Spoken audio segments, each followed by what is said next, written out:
Hey Dandelions, it's me Sandy, aka Sandy Dandy. Excuse my voice. Yeah.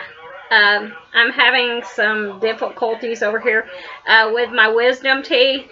They the last one is finally making its way through on this side.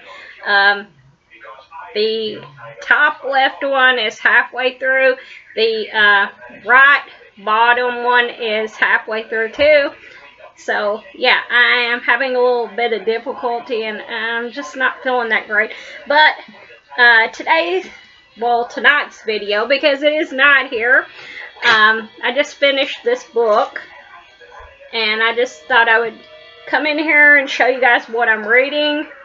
I haven't read a Fear Street book in, probably the late 90s was the last time I'd read a Fear Street book, but I had never read this one, so I decided, I think I picked this up at a library sale, so I decided I would read it because I love the cover. I thought the cover was awesome. It says on the corsage here, it says, "I will love you forever," and yeah, that is just like the best cover ever. I love the blood dripping.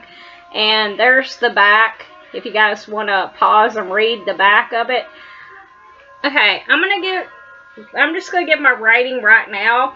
I give this book a 4.5 because the main character in this book, I just did not like her. She was a very unpleasant person.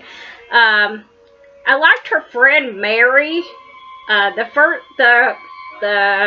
main character in this book is her name is Joanna, and she's it rhymes with witch, what she is, and yeah, she's just not a really nice person, so I couldn't relate to her. I didn't like her, but I liked her best friend Mary. Well, she's not really, they're not that close anymore. Like, they were close when they were kids, until Joanna started going to private school. And yeah, I liked the boyfriend, the two boyfriends in the book. They were really nice guys.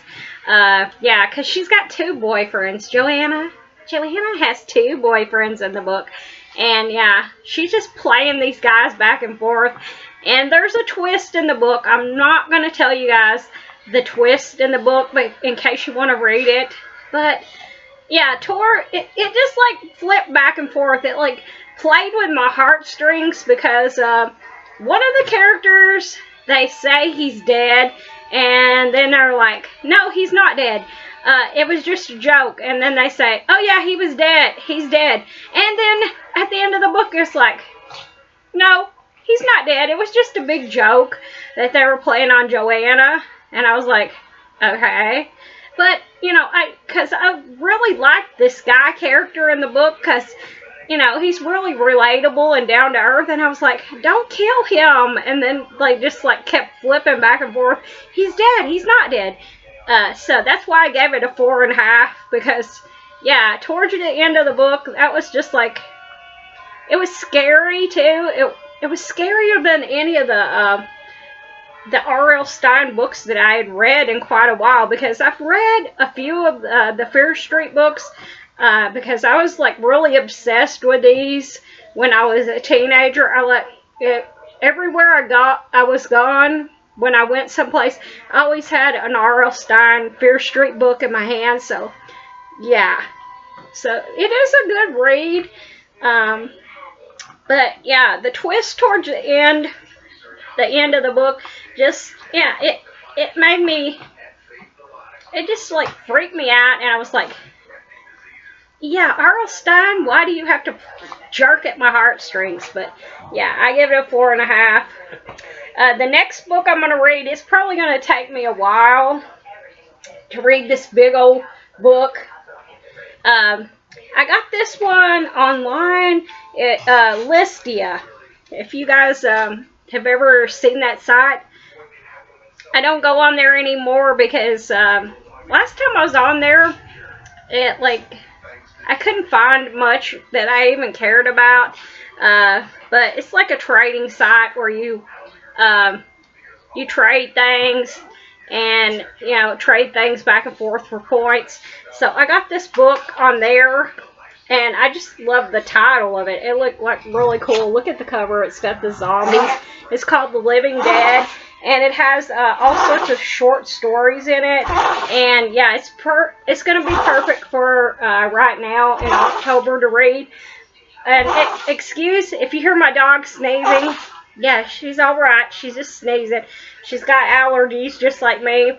But some of the authors in this book are Clive Barker, Poppy Z. Brite. I've never heard of Poppy Z. I've heard of Clive Barker. He's if you ever seen Pinhead, he's the director of Pinhead. Then we have Neil Gaiman. Joe Hill is Stephen King's son, and I've never read any of his stories. I do have his book, Horns. I have not read it yet, but I've heard he's a really good author. Then there's Laura K. Hamilton. I've read some of her stuff. She does a lot of vampire. I think she might have did some zombie books, but I read a few of her vampire stories. And yeah, Stephen King. Yeah. I can't wait to read his story in here. Then there's Kelly Link, George R. Martin, and many others. So, yeah, this is going to be a really, it's a really thick book. Let's see how many pages are in this book. Okay, we have a lot of things in the back here. So this book is 486 pages, so it's going to take me a while, so it'll be a while before I do like a video telling you guys about it. So I'm going to try to hold this here so you guys can pause and read if you want to read about the back. But I love these books with the like short stories. I've read a few of these kind of books, so yeah, and it's going to be, like I said, it's going to be really fun reading this at the October time, because that's really cool when you find like a scary book to read in October. So yeah, this is what I'm reading, and it'll be a while before I do another video about what I'm reading, unless I get into a groove and just read this book really fast. Not much to tell you guys. I'm up to The Mummy. I watched The Invisible Man last night, the Universal Monster set I've got. Watched The Invisible Man last night. I love that movie. It's more funny than scary, so if you guys have never seen it, it's hilarious. And I'm going to watch The Mummy. I'm going to save it for tomorrow night. Just because it's been a long day, and I just don't, like I said, my wisdom teeth are acting up, and I just don't really feel like watching that tonight. And then after I finish The Mummy, I'm gonna, yeah, if you think my dog's in pain, she's not in pain. She's just trying to get attention because she knows I'm on the computer. So don't worry about my dog, okay? So after I finish The Mummy, I'm gonna start on the Phantasm 5 movie set. So yeah, that's gonna be cool. So I'm gonna let you guys go because it is late at night. I'm gonna watch one more YouTube video, and then to bed I will be going. So see you guys.